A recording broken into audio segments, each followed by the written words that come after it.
and I need everything. I need at least I think 15. It's 66%, but because it's an even number, it's not, easy to find out. And then a lot of Mesopotamia, more of Mesopotamia. So, and we need one more for the Duke of Baghdad, which I'm hoping will be Karbala. Euphrates wouldn't be bad either. I don't want to really get mixed up with the Emirate of Kermanshah just yet. Again, I think we have a peace treaty with him. Yeah, we do. Oh.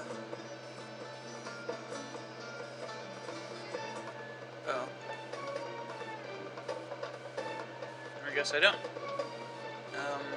Oh, because I died. Yeah. So yeah, I gotta attack the. And he died too. So.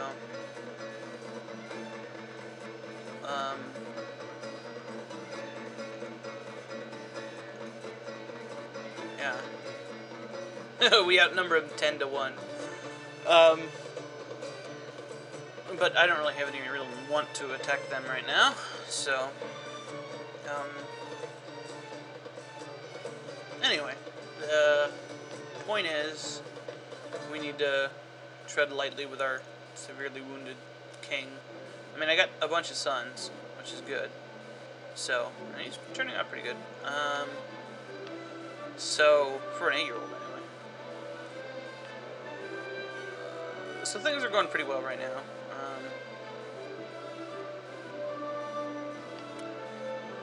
Just gotta watch and see who ends up winning this little war here, which has been going on for like 50 years.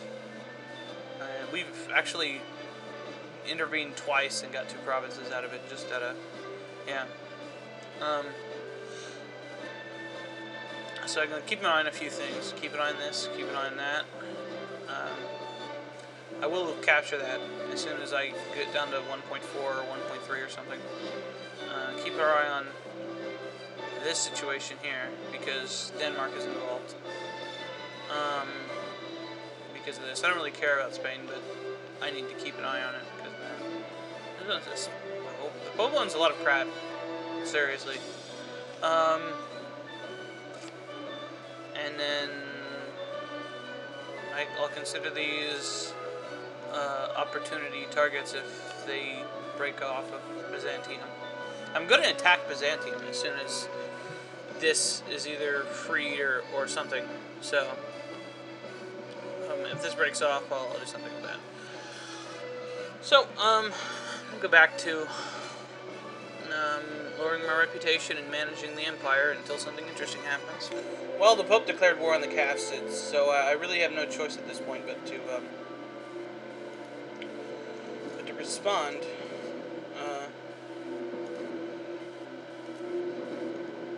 Because if he wins, then Wycliffism. Bollards of England or the Hussites in Bohemia are spreading on our lands.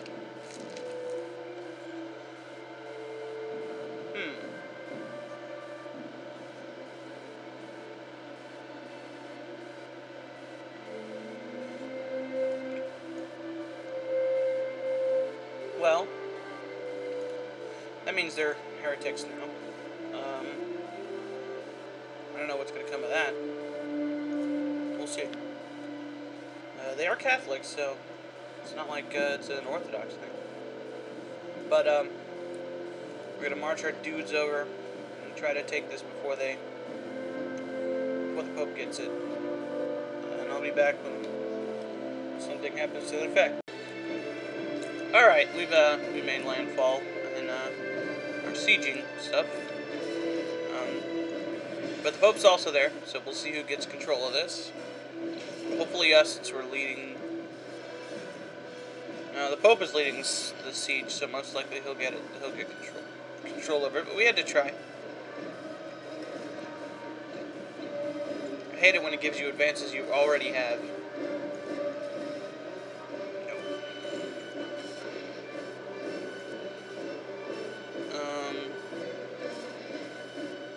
we do have a majority of troops. Yeah, he's got it.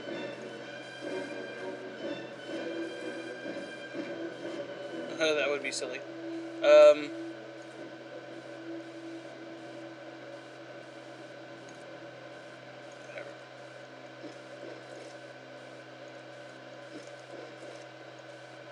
I tried.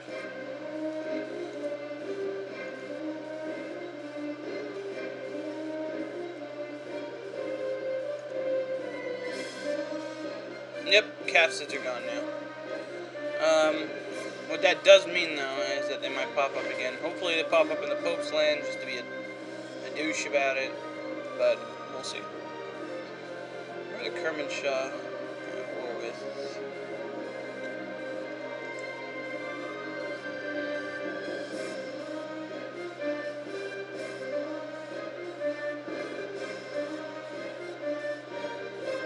I don't know.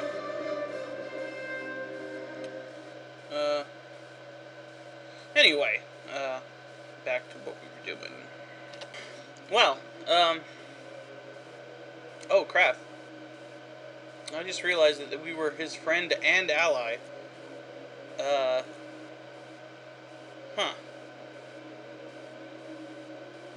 That's awkward, considering we just grabbed his title. And I'm about to declare war on him. Nothing personal, dude. But, that's, Breton territory right there. There are events that you can get if you're at war with somebody and it's your friend, and they basically say just that. It's like, well, no, nothing personal, and you have a chance of actually not losing the friendship. I'm gonna lose this friendship because this guy's probably gonna die, but regardless, what's this? Intrigue. That sucks.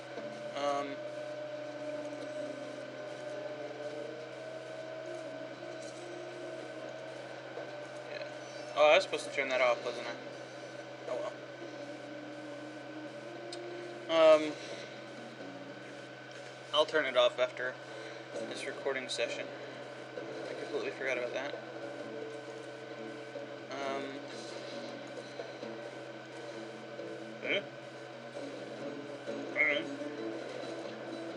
Oh, I didn't mean to do that.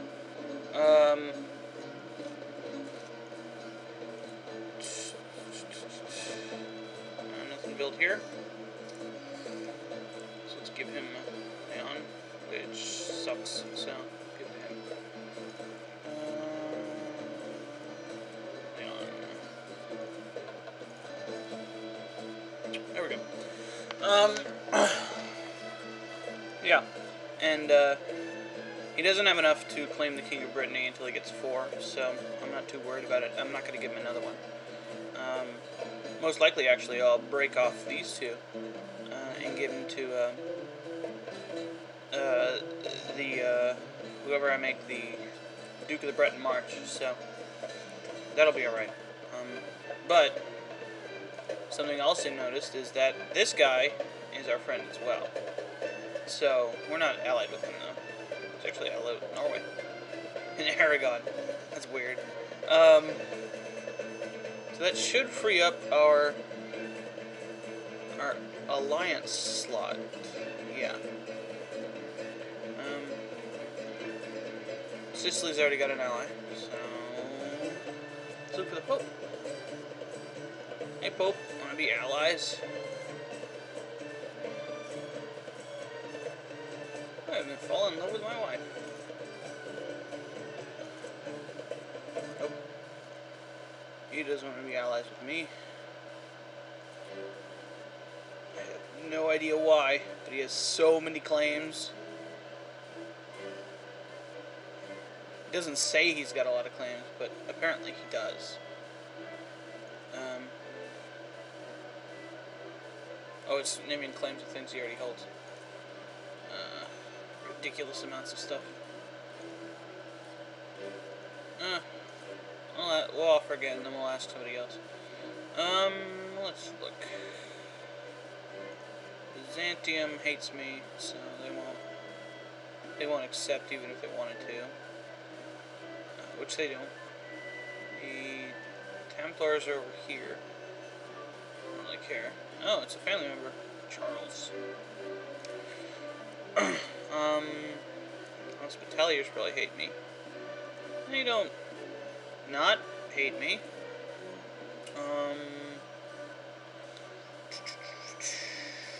Who are these?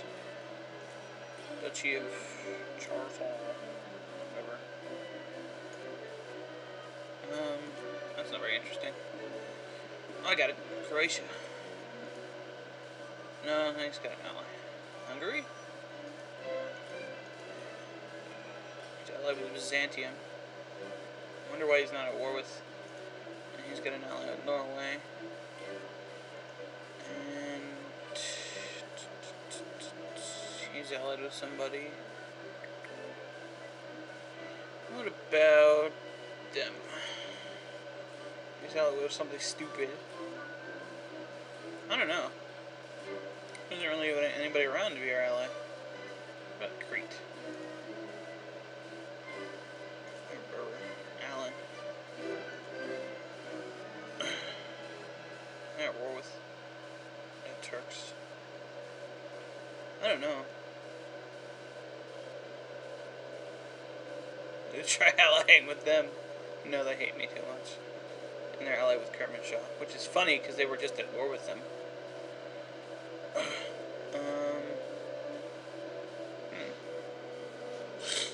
Now, one of the good things about getting an ally is that if you can ally with someone, it raises your relations with them. So you can, if you raise it high enough, they will join you as a vassal. Huh. There's really nobody around. It doesn't have an ally except the Pope. He won't ally with me. I don't know why, but he won't. We're even at plus 100, so... And there's nobody else, none of the major powers are... Maybe Scotland? No. Wolgast. Let's ally with Iceland. Ah, they're already on. Orkney. That's a no-go. Oh, war with Germany. Had balls, kid. Maybe Sweden? Oh, there. Allied with Trondelag. Crazy Trondelagians. I would ally with the Mongols, but they're not here anymore. No. Well, that's enough dicking around with that. I'll see. Somebody will offer an alliance to me, so I'll be back when something interesting happens. It's been a long time since we had a chance to do this. It's our favorite show, Crushing. Crush. And they're Catholic. So, yeah, that's fun. What's our reputation at? 7, so nothing really doing for the reputation for now. Back to the old grind. Here's a rather unpleasant event. Over time, your nobility have come to view your feudal contract rule as a pact among equals rather than a firm hierarchy, with you as the ruler. They have even begun to advise you on how to rule. Today, they advise you to open up your laws of succession. I don't know where this comes from, but let's check this out. My nobles are right. Let us open succession. You can institute elective law. Now, what that means is that instead of our son becoming the next leader, I think I've explained this before, the strongest vassal will become the leader. And it makes all of the vassals like me more, because they're all eligible to inherit. I don't think bishops count, but they might. And it takes into account their martial score, how many counties and duke titles they have, and how many vassals they have. So, because of this guy has 2 duchy titles, he will become the emperor or the king if we die. under elective law. So we don't want that. We don't want that at all. As a matter of fact, since he's our rival, we probably could jerk him around so he breaks off. But I doubt that's going to happen. The main reason we don't want elective law is that guy. Alternatively, we could give another Duke title to somebody, but we don't have any other Duke titles right now. Plus, he's got a good martial score and 2 titles, but he doesn't have any vassals anymore because his vassals broke off because they were morons. Other than that, I think this guy is the closest we've got to a really strong one.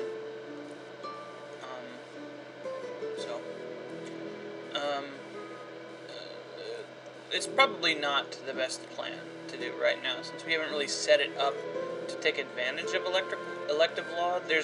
It's probably the cheesiest of the leadership types.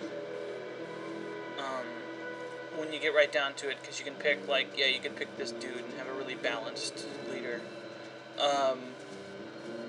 Although he's rebellious, so that raises some of his stats. And, just do it that way rather than having to rely on random numbers to get your sons.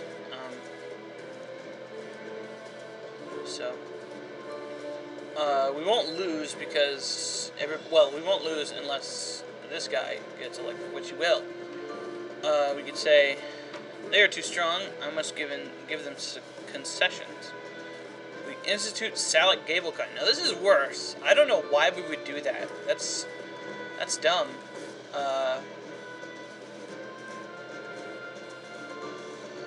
Because our sons dislike it if we do that. Yeah, that's, I guess, why you would do that. And we could say, how dare they question me? And we get 100 prestige. Our sons like us better. Oh, my son's just German.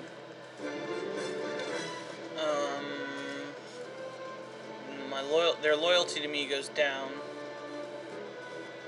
And they might declare war. But we're going to do that because there's really nothing else we can do. Oh, pause. Okay. Arabia Felix. This is the same guy that we gave all those provinces to. So we'll give him the money. I'll shut the fuck up. We'll give him some more money. He's got to build stuff. Damascus. So, crisis averted. Whatever. That's why I didn't want to capture them, because they just do this.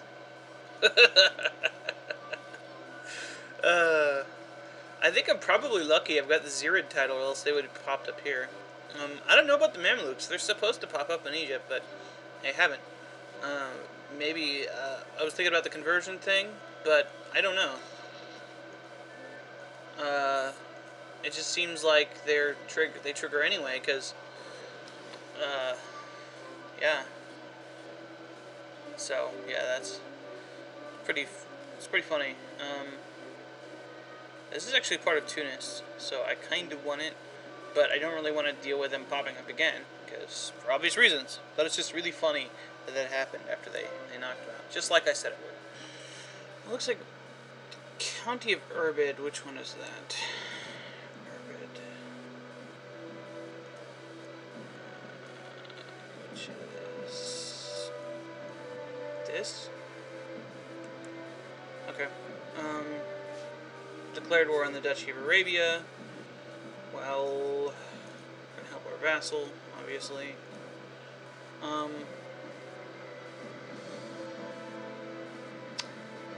Yeah. And basically all we're gonna do is sit here and, well, what's our reputation at?